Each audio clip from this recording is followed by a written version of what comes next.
몇 해 전에 TV 방송국에서 했던 드라마 가운데 해를 품은 달이라고 하는 드라마가 있었어요. 그 마지막 회가 아마 시청률이 43%에 달했으니까 대한민국 웬만한 사람이면 특별히 이제 아저씨들은 모르지만 아주머니들은 다 봤다고 여겨지는 멋있는 그 연애 드라마 해를 품은 달 아마 보셨을 겁니다. 저는 그 드라마를 볼 시간은 없었지만 그 여러 해 전에 역시 그 드라마 있기 전에 제가 그 정은골 작가 그분이 쓰신 해를 품은 달이라고 하는 그 소설을 읽은 적이 있어요. 이 책은 참 그 재미있는 책 중에 하나입니다. 배경은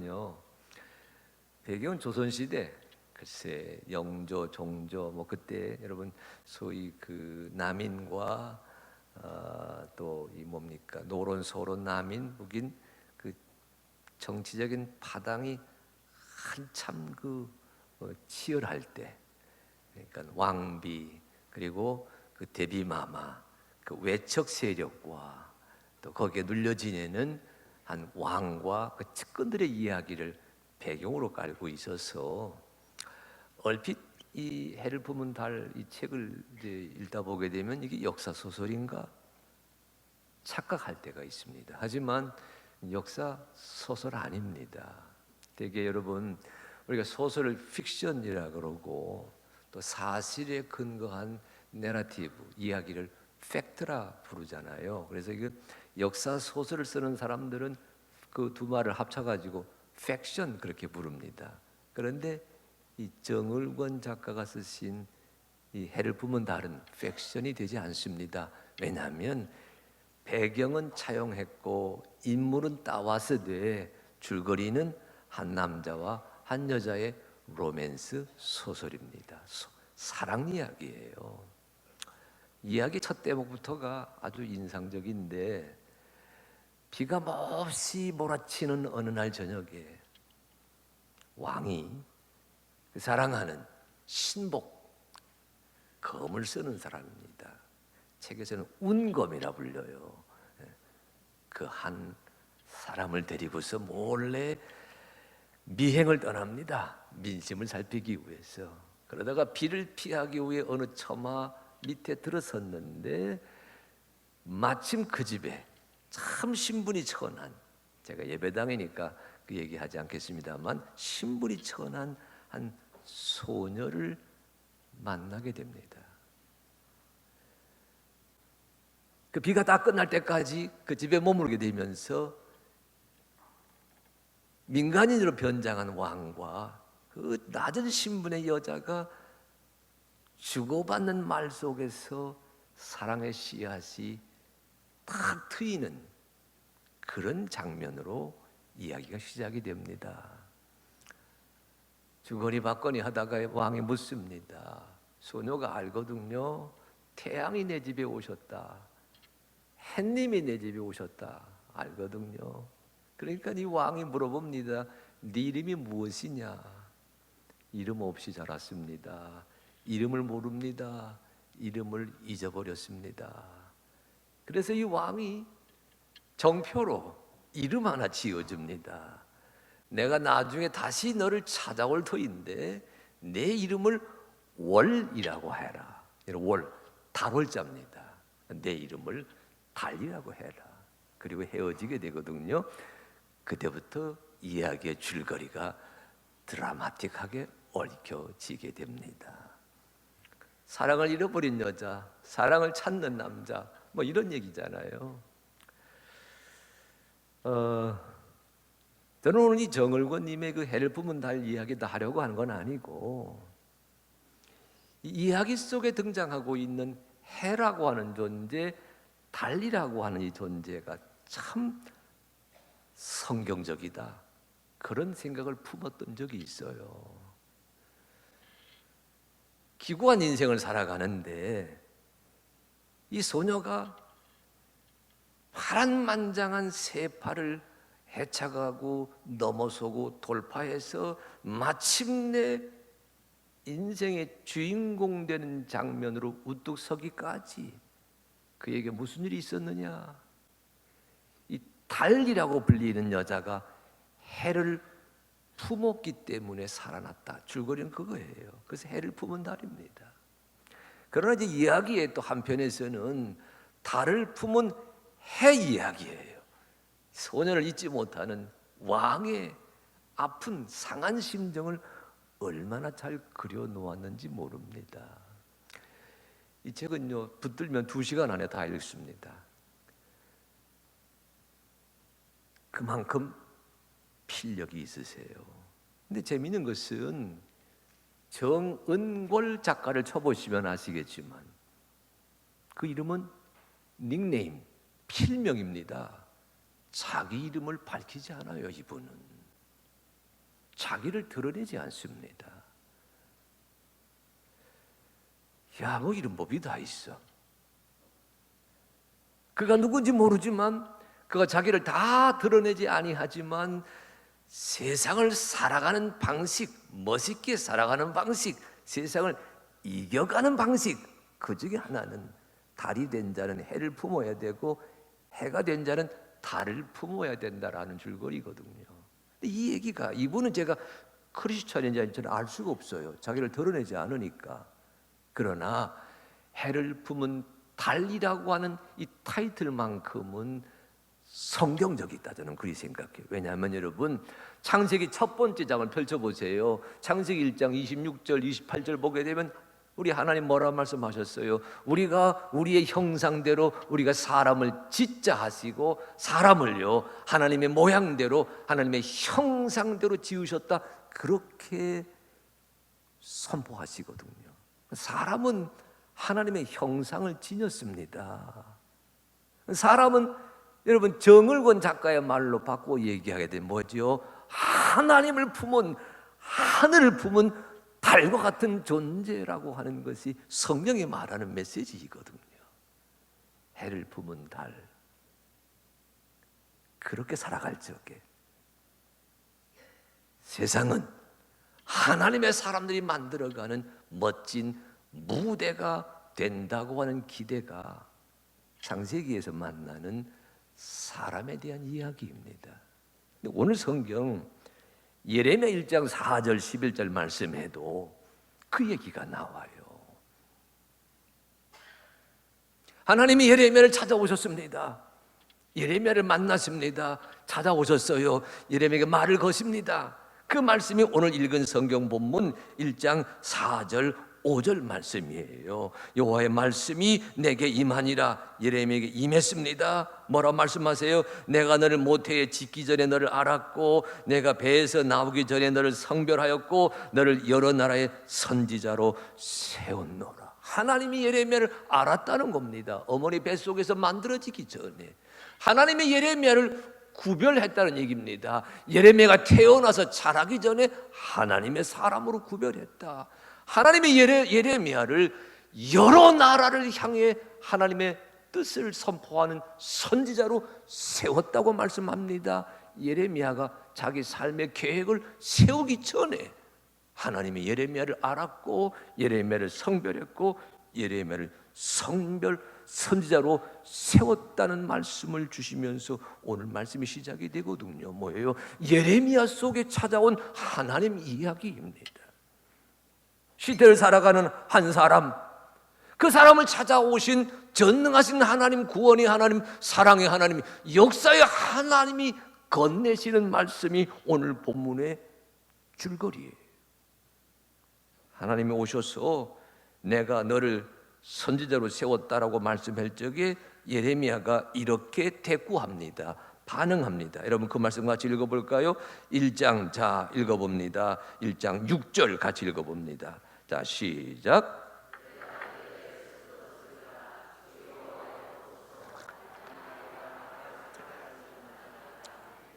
나는 아이라 말할 줄을 알지 못합니다. 주님이 오셔서, 오늘도 오셔서 하늘빛교에 오셔서 내가 너를 알았고 내가 너를 세상과 구별하였고 내가 너희를 세상 속에 파송하는 하나님의 사람이 되게 하겠다라고 말씀하실 때에 오늘 우리도 말하는 겁니다. 주님, 저희는 아이라 말할 줄을 알지 못하나이다. 나는 부족합니다.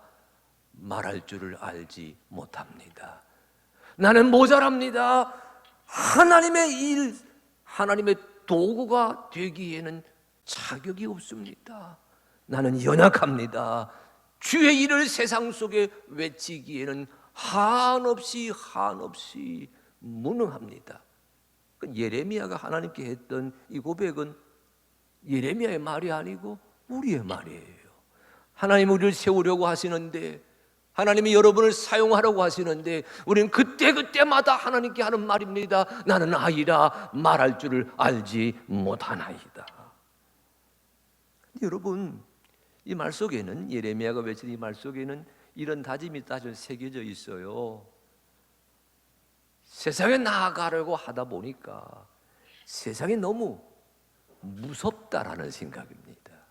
나는 아이라 이 말 속에는 보십시오, 세상은 어른이다 그런 뜻이에요. 나는 아이라 이 말 속에는 세상은 힘 있는 자들이 온갖 계략과 온갖 계책으로 이끌어가는 엄청난 환경이다 그런 말이에요. 아이는 힘이 없습니다. 세상은 힘이 있다는 얘기예요. 아이는 연약합니다. 세상은 강한 자의 것이에요. 아이는 보호가 필요합니다. 세상은 이긴 자가, 승리한 자가 주인공이 되는 마당이잖아요. 그러니까 나는 아이라 말할 줄을 모릅니다 라고 말하고 있는 예레미야의 이 고백 속에는 세상을 향한 예레미야의 부정적인 판단이 서려져 있다고 읽을 수가 있어요. 실제로 예레미야가 살았던 세상, 부름받았던 그 세상, 예레미야 1장 1절로 3절 말씀 읽어보게 되면 어떤 세상이었느냐? 유다의 유명한 왕 요시야가 있었습니다. 근데 요시야는 전사예요. 30살의 나이에 전사합니다.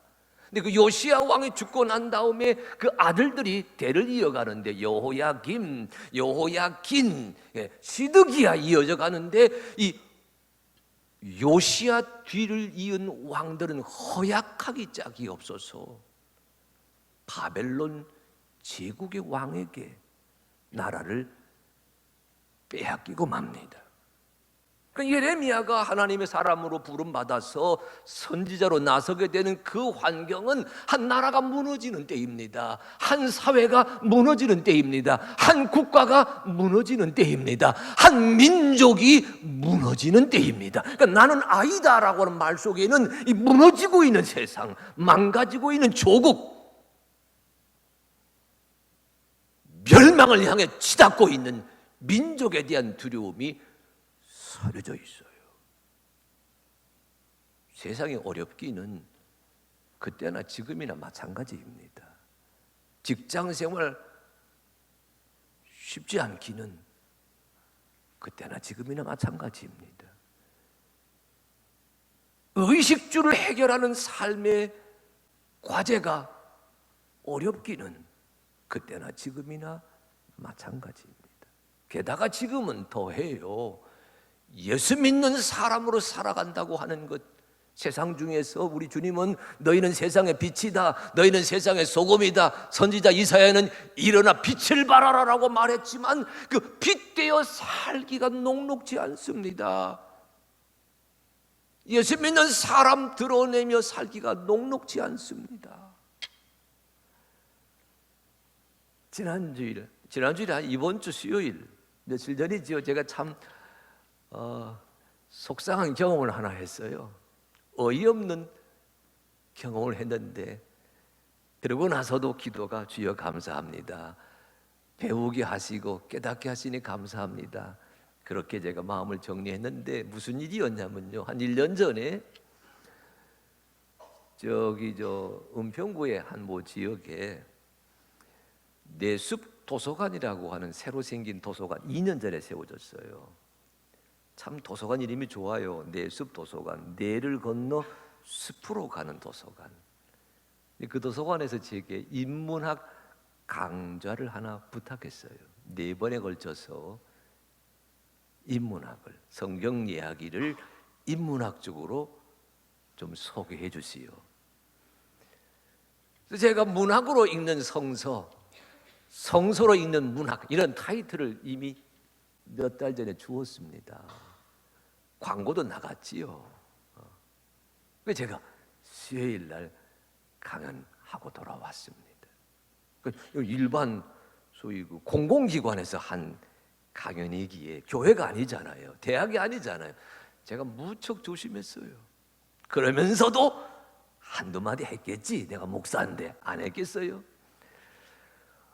수요일 날 강의를 마치고 왔는데 금요일 날 그저께 전화가 왔어요. 도서관 측에서 관장이 전화했습니다. 아유, 교수님 대단히 미안합니다. 뭐가 미안하세요? 가만히 들어봤더니 제가 잘린 겁니다.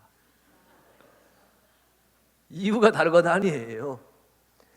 공공단체에서 주관하는 행사인데, 시민을 위한 문화광자인데, 지역사회 주민을 향한 문화광자인데, 특정 종교를 내세우거나 가르치거나 하는 그런 기회를 도서관에서 마련하면 되겠느냐라고 하면서 회원과 주민들이 빗발치는 민원을 넣었다는 겁니다. 그 민원의 내용 가만히 들어보니까 먼저는 도서관 관장에게 냈는데 거기에 이런 말이 있는 것 같아요. 네가 움직이지 않으면 청와대 신문고에 올리겠다, 뭐 이런 거. 그게 새파랗게 질려가지고 내게 전화한 거예요. 죄송합니다. 제가 잘렸어요. 그런데 생각해 보십시오, 여러분. 이렇게 힘들어요, 세상. 그리스도인으로, 예수 믿는 사람으로 공공기관에 나서기가 쉽지 않습니다. 제가 기도하면서 그런 생각했는데, 만약에 그 자리에 불교를 표방해서 말했다면 반대 안 받았을 거예요. 이 사회가 그건 문화의 이름으로 수용합니다. 그런데 기독교 목사가, 기독교 신학자가, 기독교 교수가 딱 나서게 되니까, 아니, 제 강의 들은 사람들은요 아주 판타스틱 놀랬어요. 아니, 목사님인 줄 알았더니 목사님 아니시네요. 멋있는 강의 훌륭합니다. 그런데 강의 들어보지 않은 자들이 이제 그 짓을 한 거지요. 세상이 다 그래요, 여러분. 아이 같은 예레미야가 나는 말할 줄 알지 못합니다 라고 말 속에는 지금 하나님께서 세상에 선지자로 세워주겠다 했지만 그 세상에 두렵기 짝이 없다고 하는 것을 지금 예레미야 입을 통해서 말씀해주고 있는 사실입니다. 여러분, 주님께서요 두려워하는 예레미야에게 뭐라고 말씀하는 줄 아세요? 머뭇머뭇거리는 예레미야에게 뭐라 말씀한 줄 아세요? 그 말씀이 여러분 이렇게 하시는 말씀입니다. 7절로 8절 같이 읽어봅니다. 7절 8절. 자, 시작.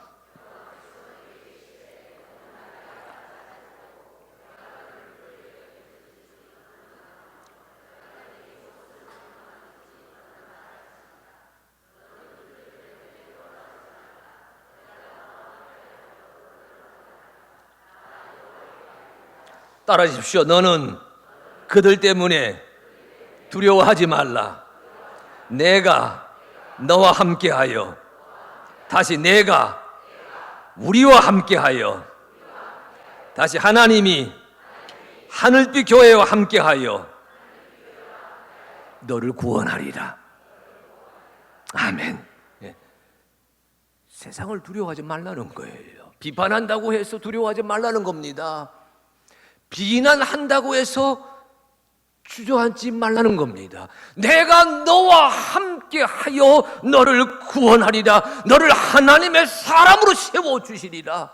여러분, 예레미야란 말의 뜻을 파악하셔야 돼요. 예레미야는 그 이름씨가요, 이 히브리어 원어에서 보게 되면 이름야후 야훼 여호와 하나님이 너를 세우실 것이다, 그런 뜻이에요.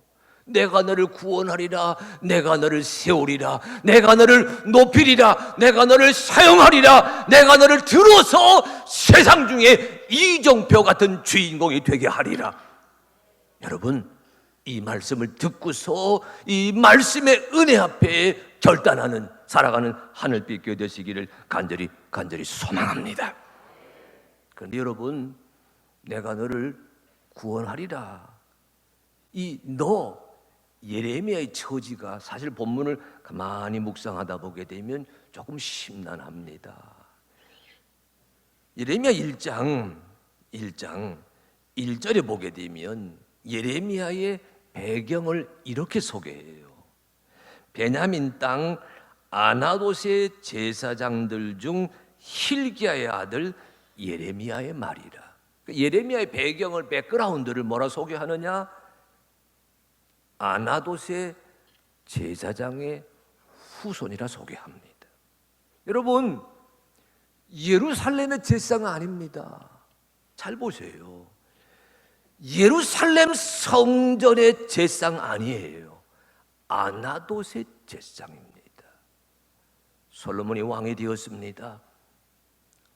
아론의 후손들로 그 나라를 지켜왔던 아비아달이란 제사장이 쫓겨납니다. 솔로몬은 사독과 함께한 나라를 지켜가려고 그래요. 제사장을 사독에 의해서, 솔로몬에 의해서 아비아달 제사장이 귀양 갑니다. 그곳이 어디예요? 아나돗이에요. 그러니까 아나돗 하게 되면 쫓겨난 자들의 마을입니다.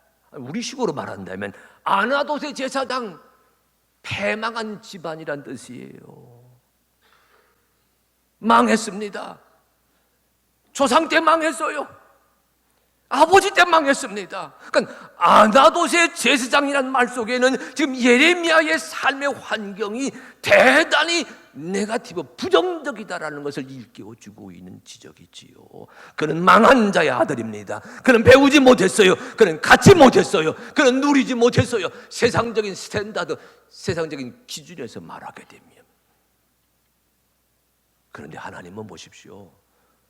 뭐라고 말씀하세요? 너는 두려워하지 말아라, 내가 너와 함께하여 너를 구원하리라 라고 말씀하신 다음에 여기 9절 말씀 보게 되면 그의 손을 내밀어 내 입에 대시며 여호와께서 내게 이르시되 보라, 내가 내 말을 내 입에 두었노라.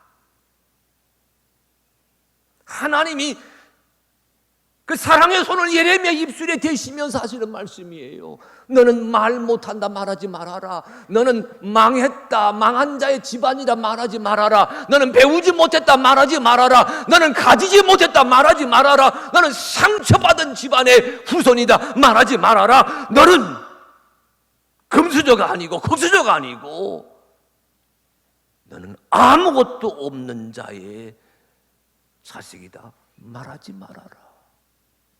하나님의 그 손을 그 입술에 대시면서 하는 말입니다. 하나님이 타치하세요. 내가 내 말을 내 입에 두었노라. 무슨 뜻입니까? 저는 이 말씀을 준비하면서 이 말씀을 묵상하다가 그런 은혜가 내게 왔어요. 나는 모자라잖아요. 나는 부족하잖아요. 나는 환경 내세우지 못하잖아요. 내 아버지가 잘났으면, 내 부모가 잘났으면 재산 많았을 텐데 그거 없잖아요. 그런데 우리 하나님은 내 형편, 내 현실, 내 모습 보지 말라 하면서 뭘 보게 해요? 그 거룩한 손을 들어서 입술에 대시면서 하시는 말씀, 내가 내 말을 내 마음에, 내 입에, 내 심장에 두었노라. 예레미야는 내 힘으로 살아가는 인생이 아니라 하나님의 은혜로 세워지는 인생이라고 하는 것을 본문이 지적하고 계시잖아요. 여러 해 전에 모 기관에서 한국교회 교인들에게 설문조사했어요.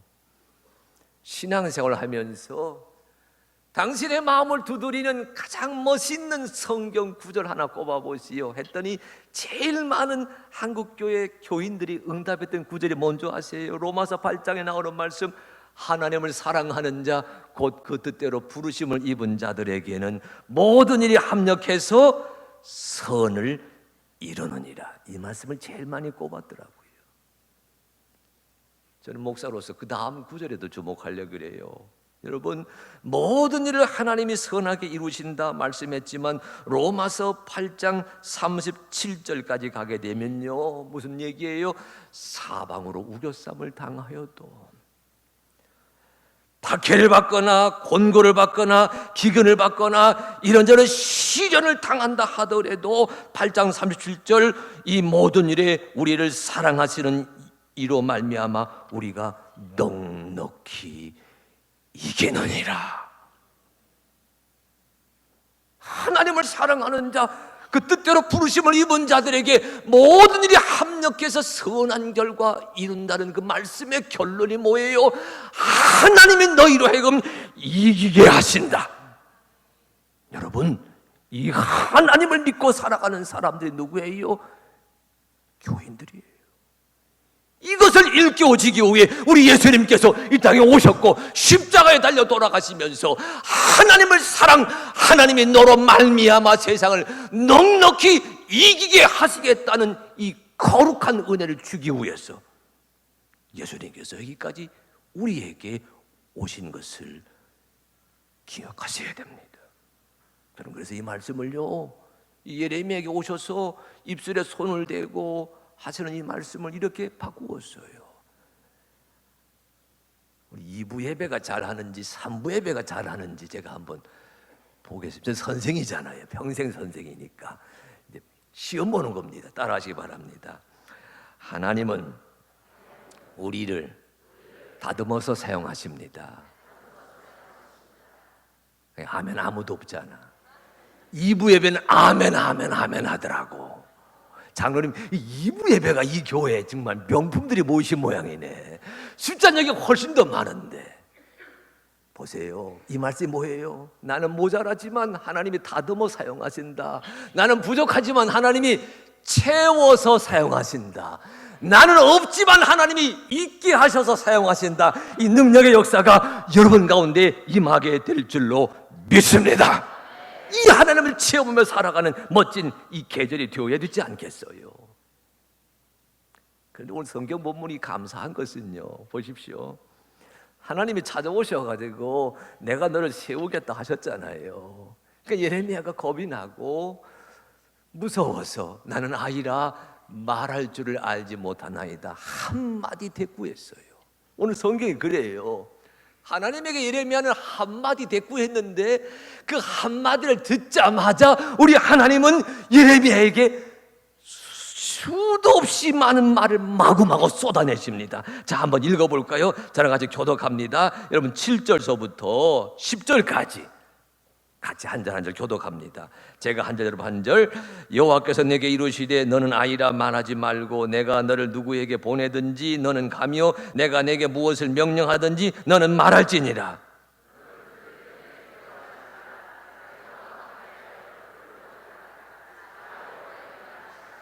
여호와께서 그의 손을 내밀어 내 입에 대시며 여호와께서 내게 이르시되 보라 내가 내 말을 내 입에 두었노라.